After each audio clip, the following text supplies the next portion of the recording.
Hello, this is Megan with another weekly study. I'm on vacation, but I still brought my camera. And so this week, I'm going to begin a series on the Apostles' Creed. It's based on this book, I Believe, by Alister McGrath. And the first week is, of course, I Believe. And to start out, I'm going to read James 2, verses 14, James 4. No, James 2, verses 14 through 19. It says, "What good is it, my brothers, if a man claims to have faith but has no deeds? Can such faith save him? Suppose a brother or sister is without clothes and daily food. If one of you says to him, 'Go, I wish you well, keep warm and well fed,' but does nothing about his physical needs, what good is it? In the same way, faith by itself, if it is not accompanied by actions, is dead. But someone will say, 'You have faith, I have deeds. Show me your faith without deeds, and I will show you by faith by what I do.' You believe that there is one God. Even the demons believe that, and shudder." And this reminds me of Martin Luther once said, Good works do not save a man, but save men do good works." And thinking of Martin Luther, the Catholic Church at that time had gone through a series of crusades, and gone through crusades and major Vatican projects. And now they had to find a way to pay for those. So they said, I think I'm going to make some indulgences where you have to pay a fee and then your sins will be forgiven. And so the Catholic Church was claiming they believed, but then they were making people pay for their sins when God already paid for them. And they were using priests when only God is our priest. We don't need a mediator between God and man because Christ is that mediator. And so people were buying indulgences to pay for their sins, and this was paying for all the Vatican projects. And then Martin Luther came along. He was walking along and saw he was a preacher in Wittenberg. One of his members was passed out drunk in the street. And Martin Luther confronted him, but he held up a slip of paper saying, "I got my indulgence here, I'm saved." So on one hand, people were saying they believed, but making people do work. On the other hand, people were saying, "Oh, we're saved, we can do whatever we want."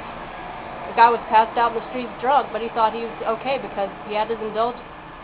So Martin Luther, that was the last straw. He had to nail 95 Theses to the Wittenberg door and start the Protestant Reformation. And so Alister McGrath talks about 3 types of faith. The first is assent. It means I believe there's a God. I am acknowledging that there might be some God out there. It can also be the same as I believe in Santa Claus, the Tooth Fairy, or anything else, but it's assenting that it's saying, yes, I believe in something. The second kind of faith is trust. It's I believe in Jesus Christ. You're not just saying I believe in him, but I'm saying I trust him to save me from my sins. And the third is commitment. I trust Jesus Christ, I believe he exists, and I'm going to dedicate my whole life to him. The second kind of faith, trust, can get you saved. But you can't just stay at that level. You've got to move on to commitment. You've got to move on to saying, I will go out and feed the poor. I will confront people when they're passed out drunk in the street and pretending they're Christians. I will confront bad theology, even if people stop being my friends. And I will go out and help the poor, even though the church will look down on me for doing it. And Alister is also saying faith is like an anchor. It's like you've got a boat, and then you got the ground, and then you got the anchor keeping you firmly to the ground so you're not going back and forth on the waves. Well, you got me, and then you got God somewhere down here. Believing in him is our anchor that keeps